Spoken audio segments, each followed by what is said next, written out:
India have lost the opening test against Australia after recording their lowest score of 36 in Test history. Australia के खिलाफ पहले test की दूसरी पारी में टीम इंडिया सिर्फ 39 रनों पर ही सिमट गई है. In Australia, where India have got all out for 36 runs in the second innings. This is India's lowest total ever in Test history. Adelaide में मिली हार के बाद क्रिकेट पंडितों के अनुसार टीम इंडिया अपना सब कुछ खो चुकी थी. टीम इंडिया के पास अब कुछ नहीं बचा था. क्रिकेट पंडितों का एक अलग ग्रुप बन चुका था जिसका काम था टीम इंडिया को ट्रोल करना, टीम इंडिया का मजाक बनाना. जिस तरह उन्होंने लम्हा डाल के मारा है इसको हिंदुस्तान को टीवी के ऊपर तो लगाया तो मैंने देखा 369 इंडिया कर चुका है, लेकिन वो 369 था नहीं, वो 36 पर 9 था. अतुल भाई 15 रन के अंदर टॉप ऑर्डर फेल. आप अभी भी सर हिला रहे हैं. मैं यही पूछ रहा हूँ, इतना गुस्सा आ रहा है कि ये टीम कैसे ऐसा परफॉर्म कर सकती है. आज तो हमें पूछना पड़ेगा कि वाकई में इस मैच के हार का मुजरिम कौन है. पॉजिटिव इंटेंट नहीं दिखी और फिर इस बैटिंग लाइनअप की शायद पहुंच ही इतनी है कि आपको डिसअपॉइंट कर सकते. कईयों को टेक्निकल मसले हैं, कईयों की बैटिंग ही कोप नहीं कर सकती है क्वालिटी फास्ट बॉलिंग के खिलाफ.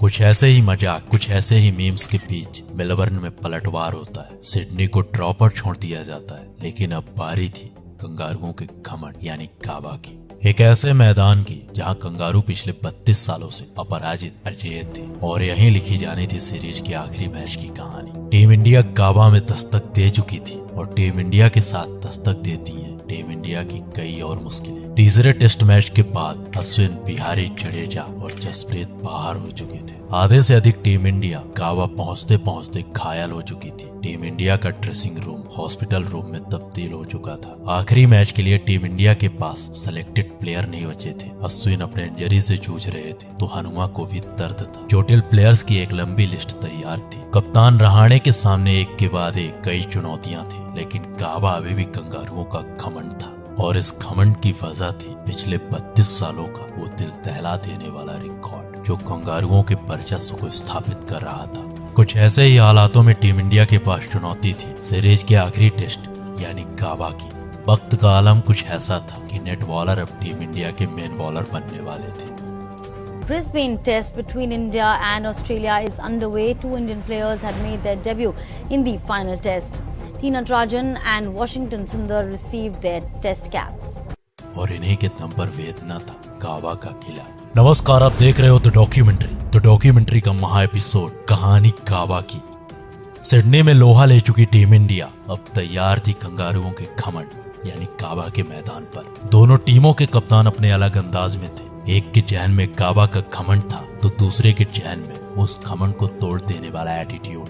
32 सालों से अपराजित कंगारू कप्तान अपने घमंड के साथ मैदान पर उतरते हैं तो वहीं रहाणे अपने शालीन स्वभाव के साथ टॉस के लिए आते हैं. टॉस में एक बार सिक्का फिर से कंगारुओं के पक्ष में गिरता है. टॉस जीतकर कंगारू कप्तान ने पहले बल्लेबाजी करने का निर्णय लिया. कंगारुओं की टीम एक बार फिर से नए ओपनिंग पेयर के साथ उतरने वाली थी और टीम इंडिया में 4 नए बदलाव हुए थे. वशिंगटन सुंदर, शार्दुल ठाकुर और टी नटराजन पहली बार टीम इंडिया के जर्सी में नजर आने वाले थे. अब ना तो टीम इंडिया के पास जसप्रीत बुमराह थे, ना ही रविचंद्रन अश्विन, ना तो बिहारी और ना ही जडेजा का जादू था. ऐसे हालात में अगर टीम इंडिया के पास कुछ था तो सिर्फ और सिर्फ हौसला. सीरीज के हर मैच की तरह कंगारुओं की ओपनिंग खराब रही. एक बार फिर से कंगारू ओपनर डेविड वार्नर 4 के स्कोर पर मोहम्मद सिराज का शिकार बन गए. सिराज ने अपने पहले ही ओवर में डेविड वार्नर को अपना शिकार बना लिया था. स्कोर में कुछ रनों का इजाफा होता है कि कंगारुओं के दूसरे ओपनर शार्दुल ठाकुर का शिकार बन चुके थे. अपने पहले ही ओवर की पहली गेंद में कंगारुओं के दूसरे ओपनर को पवेलियन का रास्ता दिखा चुके थे. अब मैदान पर थे स्मिथ और लाव हुसैन, कंगारुओं की जान और शान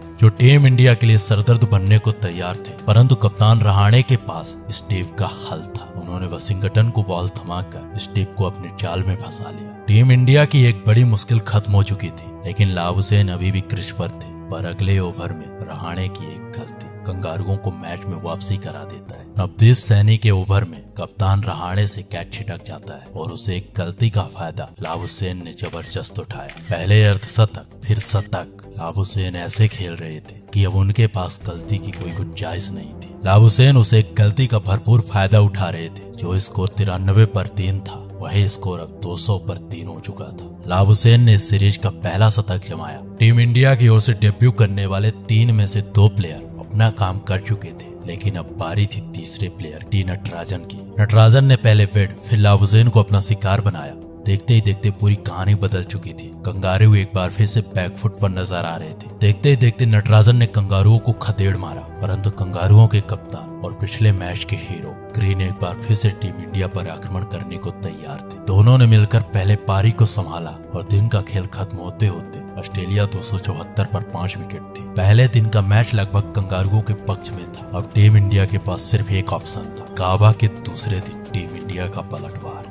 मैच का दूसरे दिन का खेल शुरू होता है। कंगारू अपने तेज शुरुआत के साथ 300 के पार पहुंच चुके थे। कप्तान पिन का अर्धशतक लग चुका था। धीरे धीरे कंगारुओं की टीम एक बार फिर से मजबूत स्थिति में पहुंच चुकी थी, लेकिन एक बार फिर से शार्दुल और वशिंगटन ने कंगारुओं को समेटने का काम किया। शार्दुल ने पहले पिन का शिकार किया और वशिंगटन ने ग्रीन को चलता किया। कंगारुओं का जो स्कोर 300 में 5 था, वही स्कोर 317 में 8 हो चुका था। अंत में शानदार फिनिशिंग के बदौलत कंगारुओं की टीम 371 में ऑल आउट हो चुकी थी। टीम इंडिया की ओर से डेब्यू कर रहे शार्दुल ठाकुर, वशिंगटन सुंदर, टी नटराजन तीनों ने शानदार परफॉर्मेंस दी और ऑस्ट्रेलिया को एक बड़े स्कोर से पहले रोक लिया। टीम इंडिया के गेंदबाज अपना काम कर चुके थे, लेकिन अब बारी थी भारतीय बल्लेबाजों की। भारत की ओर से पारी की शुरुआत कर रहे थे हिटमैन और शुभमन गिल। कंगारुओं की तरह टीम इंडिया की भी शुरुआत कुछ खास ना रही। टीम इंडिया को पहला झटका मैच 11 के स्कोर पर लग चुका था और 60 का स्कोर पहुंचते पहुंचते रोहित शर्मा भी कंगारुओं का शिकार बन चुके थे। बारिश की वजह से दूसरे दिन का खेल रुक चुका था। अब सबकी निगाहें थी आखिरी टेस्ट के तीसरे दिन पर।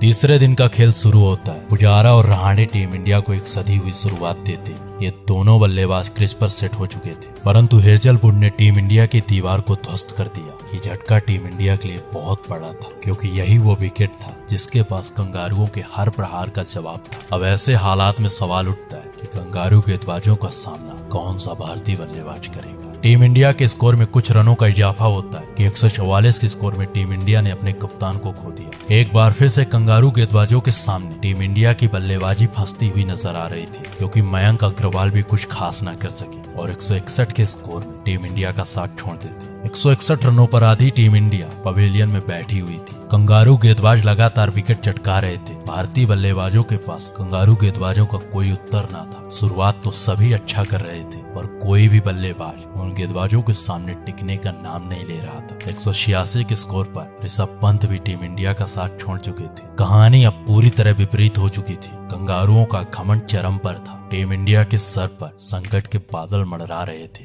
ऐसे हालात में टीम इंडिया के लिए पहली बार बल्लेबाजी कर रहे थे तो ऐसे बल्लेबाज जो सीरीज शुरू होने से पहले टीम इंडिया के साथ भी नहीं थे। टीम इंडिया का टॉप ऑर्डर पूरी तरह बिखर चुका था, परंतु शार्दुल और वशिंगटन मेल का पत्थर बन चुके थे। जो स्कोर 186 पर 6 विकेट था, वही स्कोर 250 पर 6 था। दोनों खिलाड़ियों ने अपने अपने अंदाज में बल्लेबाजी करना प्रारंभ किया तो मैदान पर टीम इंडिया की वापसी साफ साफ दिख रही थी। दोनों युवा बल्लेबाज कंगारुओं के हर आक्रमण का जवाब दे रहे थे। दोनों के बीच 100 रनों की साझेदारी हो चुकी थी और दोनों बल्लेबाजों का अर्धशतक हो चुका था। टीम इंडिया अब कंगारुओं से महज 50 रन पीछे थी। लॉर्ड शार्दुल अपने लॉर्ड अंदाज में खेल रहे थे, लेकिन एक बड़े शॉट के चलते शार्दुल अपना विकेट खो चुके थे। परंतु वशिंगटन का आक्रमण अभी भी जारी था। तीसरे दिन का खेल खत्म होते होते कंगारुओं के पास महज 54 रनों की बढ़त थी और पूरी टीम इंडिया 336 रनों पर ऑल आउट हो चुकी थी। ये रहा टीम इंडिया का स्कोर कार्ड।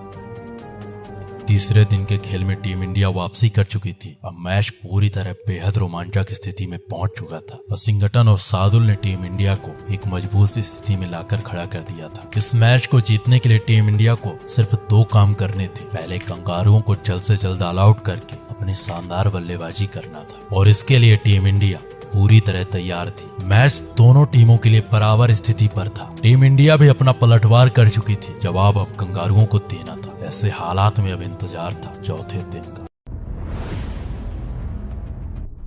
3 दिनों का खेल खत्म हो चुका था। ना तो टीम इंडिया हार मानने को तैयार थी और ना ही कंगारू हारने को तैयार थे। दोनों टीमों के बीच एक जबरदस्त टक्कर हो रही थी। एक ऐसी टक्कर हो रही थी जिसका गवाह संपूर्ण विश्व होने वाला था। गावा का घमंड अपने चरम पर था। ऐसे हालात में कंगारू तैयार थे 32 सालों के घमंड को अजेय रखने के लिए, परंतु टीम इंडिया भी तैयार थी कंगारुओं के प्रतिरोध के लिए। गावा का मैदान युद्ध का मैदान बन चुका था। दोनों टीमें अपने वर्चस्व के लिए लड़ाई लड़ रही थी। मैच के आखिरी 2 दिन बचे थे। क्रिकेट के इतिहास में एक नया अध्याय जुड़ने वाला था, एक ऐसा अध्याय जो कंगारुओं का कलंक बनने वाला था। और इस अध्याय में अहम भूमिका होने वाली थी टीम इंडिया के युवा बल्लेबाज ऋषभ पंत, शुभमन गिल की।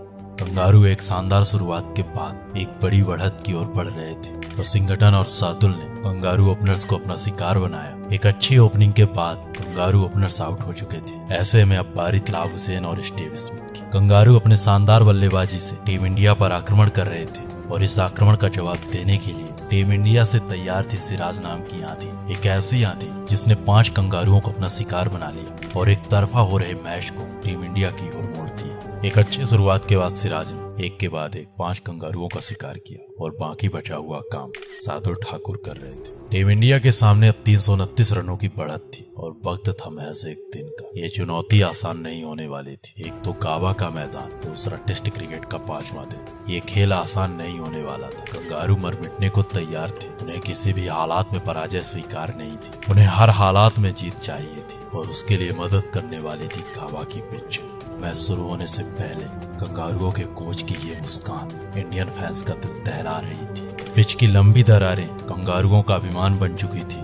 ऐसे हालात में कंगारू तैयार थे 32 सालों के घमंड को अजेय रखने के लिए। 329 रनों का पीछा करने उतरी टीम इंडिया मैच 18 के स्कोर पर अपना पहला विकेट खो देती। टीम इंडिया के हिटमैन अब टीम इंडिया का साथ छोड़ चुके थे, लेकिन पुजारा और गिल ने टीम इंडिया की पारी को आगे बढ़ाया। गिल अपने अंदाज में खेल रहे थे और पुजारा अपने अंदाज में। दिन का पहला सेशन खत्म हो चुका था। टीम इंडिया 83 रन बनाकर अपना एक विकेट खोती है। दूसरे सेशन में टीम इंडिया अपने एक रणनीति के साथ उतरती है। उसे ये मैच हर हालात में जीतना था। दूसरे सेशन की शुरुआत से ही कंगारू गेंदबाजों पर पुजारा और गिल टूट पड़ते हैं। दोनों के बीच 100 रनों की साझेदारी हो चुकी थी। इसी साझेदारी को तोड़ने के लिए कप्तान फिन ने नाथन लायन की सहायता ली। लायन ने अपने फिरकी में गिल को फंसा लिया, परंतु शुभमन का ये योगदान टीम इंडिया को उम्मीद दे चुका था। गिल के आउट हो जाने के बाद कप्तान रहाणे स्वयं क्रीज पर आते, लेकिन ज्यादा देर तक कमिंस का सामना न कर सके। एक छोर से विकेट पर विकेट गिर रहे थे, वहीं दूसरे छोर से पुजारा टीम इंडिया की दीवार बने हुए थे। टीम इंडिया की रणनीति साफ थी। वो इस मैच को हर हालात में जीतना चाहते थे, इसीलिए मैच से पहले ऋषभ पंत को बैटिंग के लिए भेजा जाता है। आखिरी दिन का दूसरा सेशन खत्म हो चुका था। टीम इंडिया के खाते में 183 रनों पर 3 विकेट थे। ऋषभ पंत और पुजारा अभी भी बल्लेबाजी कर रहे थे। दिन का दूसरा सेशन पूरी तरह टीम इंडिया के नाम रहा। इस सेशन में टीम इंडिया ने मैच 25 ओवर में 100 रन बना डाले। अब टीम इंडिया को जीतने के लिए 145 रनों की जरूरत थी। तीसरा और आखिरी सेशन प्रारंभ हो चुका था। 37 ओवर्स का खेल बाकी था और टीम इंडिया के खाते में 7 विकेट थे। ऋषभ पंत को जिस काम के लिए भेजा गया था, वो अपने अंदाज में उस काम को बखूबी निभा रहे थे। पंत के आक्रमण से कंगारू गेंदबाज बेबस नजर आ रहे थे। टीम इंडिया का स्कोर 228 रन हो चुका था। अब जीत के लिए जरूरत थी महज 100 रनों की। ऋषभ के आक्रमण से कंगारुओं के होश उड़ चुके थे। पुजारा का डिफेंस टीम इंडिया के काम आ रहा था, लेकिन पैट कमिंस ने एक बार फिर से पुजारा को अपना शिकार बनाया। पैट के इस आक्रमण से टीम इंडिया में खलबली मच चुकी थी, लेकिन पंत कंगारुओं को कहां बख्शने वाले थे। वो अपने उसी अंदाज में कंगारुओं के खिलाफ आक्रमण कर रहे थे, जिस अंदाज के लिए पंत जाने जाते हैं। पंत की 50 आ चुकी थी।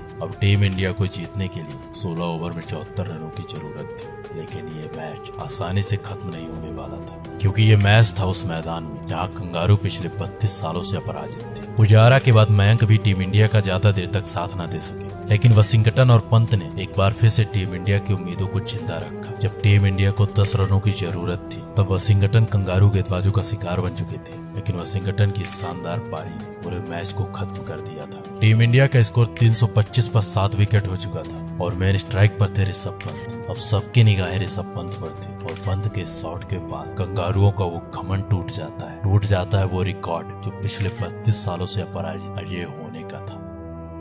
टूटा है गाबा का घमंड, जीत गई है मुकाबला भारत और 2-1 से श्रृंखला भी जीत ली है। बॉर्डर गावस्कर ट्रॉफी जाएगी गावस्कर के देश। ले जाएंगे ये ट्रॉफी, इंडिया वाले ले जाएंगे और रह जाएंगे ऑस्ट्रेलिया वाले देखते रह जाएंगे। Never ever underestimate the Indians. I mean, भारतीय क्रिकेट टीम ने ऑस्ट्रेलिया में अजिंक्य रहाणे की कप्तानी में आज इतिहास रचा। ब्रिस्बेन में खेले गए चौथे टेस्ट में टीम इंडिया ने ऑस्ट्रेलिया को 3 विकेट से मात देकर टेस्ट सीरीज 2-1 से जीत ली है। कंगारुओं का घमंड टूट चुका था, कंगारुओं का सर अब नीचे हो चुका था। टीम इंडिया गावा का गढ़ जीत चुकी थी। एक कहानी थी उस एक सीरीज की, जहां टीम इंडिया को 36 ऑल आउट होने का कलंक लगता है। फिर एक ऐसा पलटवार होता है जिसका गवाह इतिहास बन जाता है। कुछ क्रिकेट पंडितों के अनुसार यह सीरीज क्रिकेट इतिहास की सबसे बेहतरीन सीरीजों में से एक थी। आपको क्या लगता है? नीचे कमेंट बॉक्स पर जरूर बताइए। अगर आपको हमारी आवाज, हमारे ये वीडियोस पसंद आ रहे हैं तो हमारे चैनल को सब्सक्राइब करिए और नीचे कमेंट बॉक्स पर जरूर बताइएगा कि नेक्स्ट वीडियो हम किस सीरीज पर लेकर आए।